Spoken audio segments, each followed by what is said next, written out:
नमस्कार दोस्तों, स्वागत है आपका तिवारी क्लासेस में। आज के इस वीडियो में प्रेमचंद द्वारा रचित एक बहुत ही मार्मिक कहानी बूढ़ी काकी, इसका कथासार या सारांश को देख लेंगे। इस कहानी का कथासार या सारांश को देख लेने से इस कहानी से संबंधित जो भी प्रश्न परीक्षा में पूछे जाएंगे उसका आंसर लिखना काफ़ी आसान हो जाएगा। तो बूढ़ी काकी नामक कहानी प्रेमचंद द्वारा लिखी गई एक मार्मिक कहानी है, जिसमें भारतीय नारी की विवस्था के साथ ही उसकी नियति को भी रेखांकित किया गया है। इस कहानी के कथा वस्तु में अनाम विधवा ब्राह्मणी के रूप में बूढ़ी काकी के जीवन का चित्रण किया गया है, जो अपने युवा संतानों तथा पति को खो देने के बाद बुढ़ापे में सहारे की आस से अपनी 150-200 रुपये वार्षिक आय वाली संपत्ति को अपने भतीजे बुद्धिराम के नाम लिख देती है। तो यहाँ पे ये बुद्धिराम ये नाम जानना जरूरी है। बुद्धिराम की पत्नी का नाम रूपा है, ये भी जानना जरूरी है। और इसका बेटा है मुखराम, उसका नाम, और एक बेटी है लाडली। तो ये 4 पात्र मुख्य रूप से है जिसका नाम जान लेना जरूरी है। इससे स्पष्ट यहाँ ये हो गया कि बूढ़ी काकी जो क्या है, वो जब जवान थी तो उसी समय में उसका बेटा का भी मृत्यु हो गया, और जो पति थे पति भी गुजर गए, तो कोई बचा नहीं था अपना, इसीलिए अपना भतीजा बुद्धिराम, तो बुद्धिराम के नाम ही अपनी संपत्ति वो लिख दी। लेकिन बुद्धिराम और उसकी पत्नी रूपा अपने दायित्व और कर्तव्यों को विस्मृत करके बूढ़ी काकी पर तरह तरह से अत्याचार करते हुए उसे भरपेट भोजन भी नहीं देते थे। अर्थात ये हुआ कि जब संपत्ति लेना था तब तो उन्होंने वादा किया कि हम लोग काकी को क्या है आजीवन देखेंगे, अच्छे से खिलाएंगे पिलाएंगे रखेंगे, लेकिन जब संपत्ति मिल गया तो अब लोग क्या है उस पर अत्याचार करने लगे, यहाँ तक कि भरपेट भोजन भी उनको नहीं देने लगे। माता पिता के अनुरूप ही बुद्धिराम वो रूपा के दोनों लड़के बूढ़ी काकी को परेशान करते रहते थे। अर्थात जैसे माँ बाप से देखते थे वैसे उसके जो बेटे थे, बेटे भी क्या है उस बूढ़ी काकी को परेशान करते थे।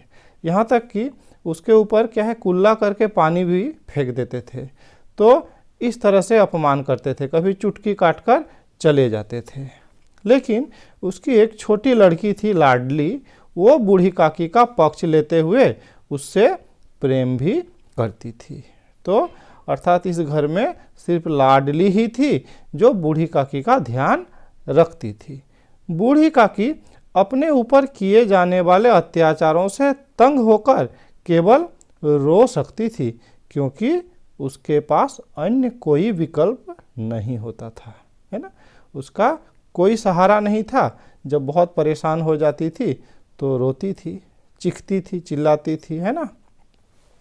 एक बार बुद्धिराम के बड़े पुत्र मुखराम का तिलक उत्सव होता है, तो बूढ़ी काकी को यह आशा होती है कि आज उसे भरपेट तथा स्वादिष्ट भोजन खाने को मिलेगा।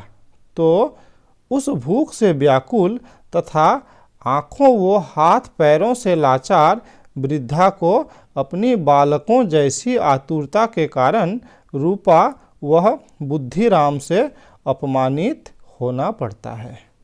आप जानते हैं कि जो बुढ़ापा है उसको क्या है बचपना का ही दूसरा रूप माना जाता है। अर्थात बुढ़ापे में और बचपन में बहुत सारी समानताएं होती है, और वृद्धा को भी क्या है उसी तरह की आतुरता होती है जैसे बालकों को होती है कि कोई भी अच्छा चीज़ बना तो मुझे जैसे मिले, मैं ज़्यादा खा पाऊँ, है ना। तो इस तरह की भावना बूढ़ी काकी में भी थी। लेकिन हुआ उल्टा कि उसको यही आतुरता के कारण रूपा से भी डांट सुनना पड़ा, बुद्धिराम से भी डांट सुनना पड़ा। एक बार वो खाने के जगह पर आ भी गई थी तो रूपा उसको काफ़ी डांटी कि अभी कोई बाहर के लोग नहीं खाए हैं और आप आ गए। तो किसी तरह से फिर से वो क्या है अपने रूम में वापस गई। फिर जब देखी कि उसको खाना मिल ही नहीं रहा है तो फिर एक बार वो बाहर निकली और अब की बार क्या है बुद्धिराम के नज़र में पड़ गई और बुद्धिराम उसको घसीटते हुए फिर से उसके कमरे तक पहुंचाए। लेकिन क्या है खाना उसको नहीं मिला और वो आहत भी काफ़ी हुई कि दोनों बेटा बहू दोनों ने इस तरह उसके साथ व्यवहार किया। इस व्यवहार से आहत बूढ़ी काकी भूखी प्यासी दिन भर अपनी कोठरी में पड़ी रहती है। तब देर रात जब सब लोग खा लेते हैं और खाने के बाद चले जाते हैं, उस समय लाडली है ना जो लड़की है वो लाडली अपने हिस्से की पूड़ियाँ वृद्धा के पास खाने के लिए ले जाती है। तब तक बूढ़ी काकी ग्लानि निराशा वो भूख से तड़प रही होती है और लड़की द्वारा लाई गई पूरियों से वृद्धा की भूख शांत नहीं होती। ये कहा जाता है कि जब जोरों की भूख लगी होती है उस समय अगर थोड़ा सा खाना मिले तो उसमें भूख शांत न होकर भूख और बढ़ जाती है। तो यही बात हुई बूढ़ी काकी के साथ। तो वो क्या करेगी, कोई उपाय था नहीं उसके पास, तो वो लाडली से आग्रह करती है कि उसे आंगन में छोड़ देने के लिए, अर्थात जहाँ पे लोग खाना खा रहे थे उस जगह में छोड़ने का आग्रह करती है और लाडली छोड़ भी देती है। तब वो वृद्धा वहाँ मेहमानों द्वारा पत्तलों में छोड़ी गई जूठन को खाकर अपने भूख को शांत करने का प्रयास करने लगती है। तो इससे दुखद और क्या हो सकता है ना कि घर की एक बुजुर्ग महिला जो अब क्या है मेहमानों द्वारा छोड़े गए जूठे पत्तल से अपना खाना चुन चुन के खा रही है। उसी समय रूपा की आँख खुल जाती है और आंगन में इस हृदय विदारक तथा मार्मिक दृश्य को देखकर रूपा का हृदय शोक करुणा वो पाप की भागी बनने के भय से कांप उठता है और इसी क्षण उसका हृदय परिवर्तित होता है और वो अपने अपराधों के लिए बूढ़ी काकी से क्षमा याचना करती हुई उसके लिए आदरपूर्वक भोजन लाती है और उसे ग्रहण करने के लिए बूढ़ी काकी से आग्रह भी करती है। अर्थात ये दृश्य देखकर रूपा को पश्चाताप होता है कि हम लोग जो कर रहे थे ये बहुत ही गलत था, ये किसी तरह से भी क्षम्य नहीं है, इसके लिए बहुत बड़ा पाप लगेगा। और ऐसा सोचकर वो क्या है अपना क्षमा याचना करती है, माफ़ी मांगती है और बूढ़ी काकी को क्या है फिर खाना देती है।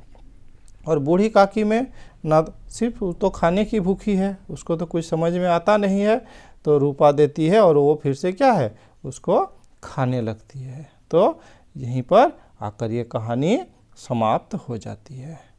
तो इस प्रकार आज के इस वीडियो में इतना ही।